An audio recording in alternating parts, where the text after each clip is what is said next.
नमस्कार दोस्तों, स्वागत है आप सभी का हमारे यूट्यूब चैनल योजना ऑनलाइन फॉर यू पर।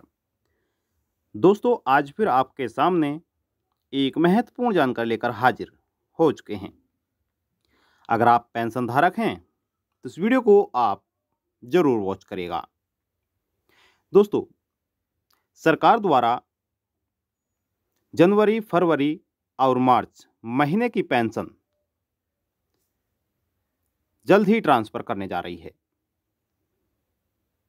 लेकिन पेंशन आने से पहले पेंशनधारकों को 3 बड़े कार्य करने होंगे, जिसके बारे में हम जानकारी देने जा रहे हैं। अगर आप यह कार्य नहीं करते हैं तो आपकी पेंशन रोक सकते की है। दोस्तों, वह कौन-कौन से कार्य करने हैं, वह संपूर्ण जानकारी हम आपको यहाँ पर देने जा रहे हैं। और जो आपकी पेंशन रुकी हुई है, वह भी आपके बैंक खाते में ट्रांसफ़र हो जाएगी। चाहे आपकी पेंशन वृद्धावस्था हो, दिव्यांग हो या फिर दोस्तों विधवा पेंशन हो, तीनों पेंशनों के बारे में हम आपको यहाँ पर जानकारी देने जा रहे हैं। चलिए दोस्तों, वीडियो शुरू करते हैं। वीडियो शुरू करने से पहले हम आपसे निवेदन करते हैं कि अगर आपने अभी तक वीडियो को लाइक नहीं किया है तो वीडियो को लाइक कर दीजिए, शेयर करिएगा और चैनल पर आप पहली बार आए हैं तो चैनल को आप ज़रूर सब्सक्राइब करके दोस्तों बेल आइकन को प्रेस करिएगा। चलिए वीडियो को शुरू करते हैं। दोस्तों, सभी पेंशन धारकों के लिए, जो सभी पेंशन धारक पेंशन का इंतजार कर रहे थे, वह दोस्तों अब समाप्त होने जा रहा है। आपकी जानकारी के लिए बता दें कि दोस्तों जो पेंशन सरकार द्वारा अब तक ट्रांसफ़र की गई है, वह सत्र 2020 और 21 की गई है। ये सभी आप जानते होंगे। लेकिन जो अब पेंशन आने वाली है, गलती के लिए माफ़ी चाहेंगे, जो पेंशन अब तक सरकार द्वारा ट्रांसफ़र की गई है, वह 2021 और 2022 की गई है। लेकिन जो अब पेंशन ट्रांसफ़र की जाएगी, वह दोस्तों 2022 और 23 की होगी। दोस्तों, आप अपनी पेंशन को चेकआउट कर सकते हैं ऑफिशियल वेबसाइट पर जाकर, जो कि हमने आपको पहले ही बताया कि आप किस प्रकार से अपनी पेंशन को चेकआउट कर सकते हैं। चलिए आगे बात करते हैं। आपकी चाहे कोई सी भी पेंशन हो, वृद्धावस्था पेंशन हो, दिव्यांग पेंशन हो या फिर विधवा पेंशन हो, तीनों पेंशनों धारकों को जनवरी, फरवरी, मार्च महीने की पेंशन 10 मई तक सरकार द्वारा ट्रांसफ़र की जा सकती है। लेकिन पेंशन आने से पहले पेंशन धारकों को 3 बड़े कार्य करने होंगे, जिसके बारे में हम आपको बताने जा रहे हैं। अगर आप वह कार्य कर लेते हैं तो जो भी आपकी पेंशन रुकी हुई है, वह आपको मिल सकती है और जो भी आपकी समस्या होगी वह भी समाप्त हो जाएगी। क्या करना है, एक-एक कार्य के बारे में हम आपको स्टेप बाय स्टेप बताएंगे। बस दोस्तों, आपको वह कार्य करने होंगे, जिससे कि आपकी पेंशन रुकी हुई भी आएगी और दोस्तों जो आने वाली पेंशन है वह बढ़ोतरी होकर भी आपके अकाउंट में आएगी, क्योंकि कई बड़े राज्य हैं जिनमें पेंशन में बढ़ोतरी की गई है। दोस्तों, आपको बता दें कि वह सभी पेंशन के बैंक खाते में आएगी जो रुकी हुई है, अगर यह कार्य वह कर लेते हैं। किस किस राज्य में दोस्तों पेंशन बढ़ोतरी की गई है, वह भी हम आपको बताएंगे, जो कि मई महीने में ही मिलना शुरू हो जाएगी। यानी कि बढ़ोतरी जो पेंशन में की गई है वह मई से ही प्राप्त होगी कुछ राज्यों में। चलिए दोस्तों, आगे बात करते हैं। सरकार द्वारा पेंशन धारकों के लिए कई बड़े नियम भी बनाए गए हैं, जिसके अंतर्गत पेंशन धारकों की पेंशन बंद हो रही है। जी हाँ दोस्तों, कई नियम बनाए गए हैं जिसमें काफ़ी पेंशन धारकों की पेंशन को बंद कर दिया गया है, क्योंकि उन नियमों के अनुसार कुछ दस्तावेज लिंक कराने होते हैं और कुछ दस्तावेज जमा करने होंगे, तभी उनकी पेंशन आगे आती रहेगी अगर वह यह कार्य जमा नहीं करते हैं, ये कार्य नहीं करते हैं, दस्तावेज जमा नहीं करते हैं या फिर दस्तावेज लिंक नहीं करते हैं, तो दोस्तों उनकी पेंशन को सरकार द्वारा रोक दिया जाएगा और हमेशा के लिए बंद कर दिया जाएगा, जो कि काफ़ी पेंशन धारकों की पेंशन बंद भी हो चुकी है। दोस्तों कुछ पेंशन धारक तो ऐसे हैं जो पात्र भी हैं, पेंशन के लायक हैं, लेकिन उनकी भी पेंशन सरकार द्वारा बंद कर दी गई है, क्योंकि उन्होंने वह कार्य किए ही नहीं है, वे दस्तावेज जमा ही नहीं किए हैं। चलिए मैं आपको एक एक करके आप बता देता हूँ कि आपको कौन कौन से दस्तावेज जमा करने होंगे। दोस्तों अगर आप यह दस्तावेज जमा कर देते हैं तो लगातार आपकी पेंशन आती रहेगी और जो पेंशन में बढ़ोतरी की गई है वह आपको बढ़कर भी मिलेगी। कुछ राज्य सरकारें ऐसी हैं जिनमें दोस्तों अब तिमाही में जो पेंशन दी जाती है वह 4500 रुपये दी जाती है और काफ़ी राज्य ऐसे हैं जिनमें 3000 रुपये पेंशन दी जाती है। यानी कि दोस्तों किस राज्य में 4500 दी जाती है और किस राज्य में 3000, उसके बारे में भी हम आपको बताएंगे। सबसे पहले हम बात कर लेते हैं आपकी गलतियों की, आपने क्या गलती की हुई है और आपको क्या कार्य करने होंगे। तो यहाँ पर जो सबसे पहला कार्य है दोस्तों वह आप यहाँ पर देख सकते हैं।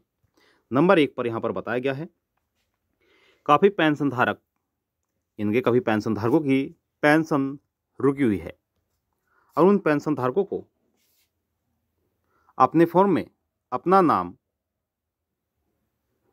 या फिर bank account number, address, IFSC code, ये सभी दोस्तों चेक करने होंगे, क्योंकि जैसे सरकार द्वारा पेंशन को वेरीफाई किया गया है दोस्तों में बहुत सी गलतियां पाई गई हैं, जिसकी वजह से पेंशन रिजेक्ट कर दी गई है और पेंशन को बंद भी कर दिया गया है। अगर आप चाहते हैं कि आपकी पेंशन लगातार आती रहे तो आपको भी यह कार्य करना होगा। चाहे आपने कोई भी गलती नहीं की है तो दोस्तों एक कार्य तो आपको तब भी करना है और वह सभी पेंशन धारकों के लिए अनिवार्य है। चलिए आपको बता दें कि यहाँ पर जो गलती की हुई है, अगर आप वह गलती सुधार लेते हैं तो आपकी पेंशन जो रुकी हुई है वह भी आपके बैंक अकाउंट में आ जाएगी। आपकी जानकारी के लिए बता दें कि कई बैंकों द्वारा आईएफएससी कोड चेंज कर दिए गए हैं, बदल दिए गए हैं, जिसके कारण से दोस्तों पेंशन धारकों की नहीं आ पाई है। और अगर आप वह आईएफएससी कोड दोस्तों बदल देते हैं तो आपकी पेंशन लगातार आपके बैंक खाते में आती रहेगी। चलिए दोस्तों आप यहाँ पर नेक्स्ट जो नियम है, जो कार्य आपको करना है, उसके बारे में भी हम आपको यहाँ पर बता देते हैं। दोस्तों कार्य नंबर 2, अब यहाँ पर आप देख सकते हैं कार्य नंबर 2 आपको क्या करना है। दोस्तों समाज कल्याण विभाग के नियमों के अनुसार पेंशन धारकों को ई-केवाईसी करना अनिवार्य है, जो कि दोस्तों यह नए नियम लागू किया गया है और यह कार्य सभी पेंशन धारकों को करना होगा, चाहे आपकी पेंशन वृद्धावस्था पेंशन है, दिव्यांग पेंशन है या फिर विधवा पेंशन है। तीनों पेंशन धारकों को यह कार्य करना अनिवार्य है, तभी उनकी पेंशन आ पाएगी। दोस्तों सरकार द्वारा काफ़ी पेंशन धारकों की जो पेंशन है रोक दी गई थी, लेकिन अगर यह कार्य कर लेते हैं तो उनकी पेंशन लगातार उनके बैंक खाते में आती रहेगी। अगर पेंशन धारक केवाईसी नहीं करते हैं तो उनको दोस्तों अपात्र मान लिया जाएगा और उनको फिर कभी पेंशन नहीं मिलेगी। पेंशन इसलिए की जा रही है ताकि पेंशन धारकों का पर्दाफाश हो सके। यानी कि दोस्तों प्रदेश सरकार द्वारा नोटिफिकेशन जारी किया गया था, जिसमें बताया गया था कि काफ़ी पेंशन धारक ऐसे हैं जो अपात्र हैं लेकिन फिर भी पेंशन को प्राप्त कर रहे हैं और पात्र पेंशन धारकों तक लाभ नहीं पहुंच पा रहा है। तो जो अपात्र पेंशन धारक हैं उनकी पेंशन को सरकार द्वारा बंद कर दिया जाएगा। जो पात्र होंगे उनको लगातार आगे पेंशन मिलती रहेगी। वहीं दोस्तों जो आपको कार्य करना है वह है कार्य नंबर 3। अब आप यहाँ पर देख सकते हैं बताया गया है कि जिन पेंशन धारकों ने नई पेंशन बनवाई है और उस पेंशन को अब तक अप्रूवल नहीं मिल पाया है, वेरीफाई नहीं हो पाई है, तो उन पेंशन धारकों को फिर से अपने फार्म में करेक्शन कराना होगा। दोस्तों करेक्शन किस प्रकार से कराना है वह भी हम आपको बताएंगे। सबसे पहले दोस्तों जो भी करेक्शन, जो भी आपने गलती की है या फिर जो कोई चीज़ छूट चुकी है उसको पूरा करना है और वह जिला कार्यालय में जाकर फॉर्म जमा कर देना है ताकि उनकी पेंशन को फिर से अप्रूवल मिल सके और उनको फिर से पेंशन प्राप्त हो सके। दोस्तों, पेंशन में आपको कुछ दस्तावेज भी लिंक कराने होंगे, यानी कि जो जिला कार्यालय में आप फॉर्म जमा करेंगे, उस फॉर्म के साथ आपको आधार कार्ड, पैन कार्ड, आय प्रमाण पत्र, निवास प्रमाण पत्र, आयु प्रमाण पत्र, ये सभी दस्तावेज दोस्तों आपको अटैच करने हैं और जिला कार्यालय में जाकर जमा कर देने हैं, जिसमें दोस्तों 30 दिन के अंदर आपकी जो पेंशन है वह चालू हो सकती है, आपकी पेंशन को अप्रूवल हो सकता है, अप्रूवल मिल सकता है। यानी कि अगर आप पात्र होंगे दोस्तों, यह कार्य आपका तभी होगा। अगर आप अपात्र होंगे तो दोस्तों आपकी पेंशन को अप्रूवल नहीं मिल पाएगा और आपको पेंशन का लाभ नहीं मिल पाएगा। तो ये था आपके लिए महत्वपूर्ण जानकारी कैसी लगी हमें आप कमेंट बॉक्स में जाकर जरूर बताइएगा। कोई भी सवाल है दोस्तों, सवाल कर सकते हैं, आप सभी के सवालों का जवाब यहाँ पर दिया जाएगा। आपसे हम निवेदन यही करेंगे कि अगर आपने वीडियो को लाइक नहीं किया है तो वीडियो को लाइक कर दीजिए, शेयर करिएगा, और चैनल पर आप पहली बार आए हैं तो चैनल को आप जरूर सब्सक्राइब करिएगा दोस्तों, बेल आइकन को प्रेस करिएगा ताकि आने वाला नोटिफिकेशन आप तक पहुंचता रहे और सबसे पहले आप जानकारी प्राप्त करते रहें। दोस्तों, आप चाहेंगे आपसे इजाज़त और मिलेंगे आपको नेक्स्ट वीडियो में। तब तक के लिए जय हिंद, जय भारत।